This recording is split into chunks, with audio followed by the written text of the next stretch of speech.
Then mga master, dito tayo sa premium bike sa tapat ng Skyline sa Bulacan.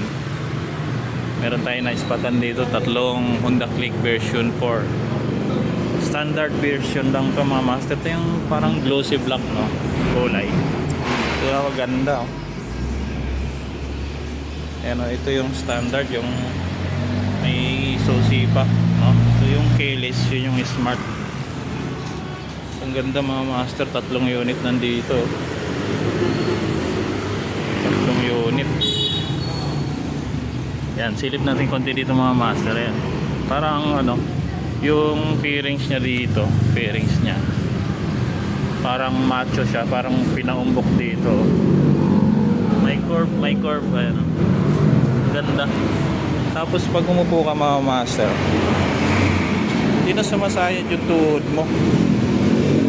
Ayan, 5'6" yung height ko, pero hindi sumasayad yung laki ng allowance. So medyo pinaluwag na nila ng konti dito sa harap. Yan, standard version. Ganda, tatlo yan. Kaya mas magaan timbang nito kaysa sa version 1, 2, and 3. So in version 4, meron siyang sticker dito. Sticker lang yan mga master.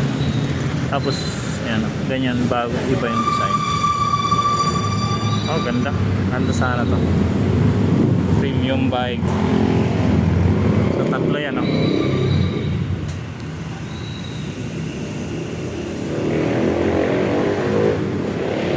Tapos dito, mga master,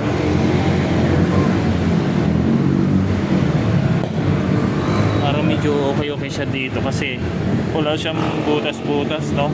Makinis na walang papasukan ng putik. So hindi papasok yung putik kasi wala siyang ano dito, yung may butas pa dyan, diba? So sarado siya. Ganda niyan. Pagka rin ng ano, yung forma niya dito, meron siyang division, no? Ayan. Tapos patulis. Parang kamukha nga siya ng version 1, pero parang mas malapad to ng konti sa version 1 yung mukha. Sabi nila mas malakas na raw yung ilaw niyan, sabi ni Honda. Mas maliwanag na sa gabi. Ganda.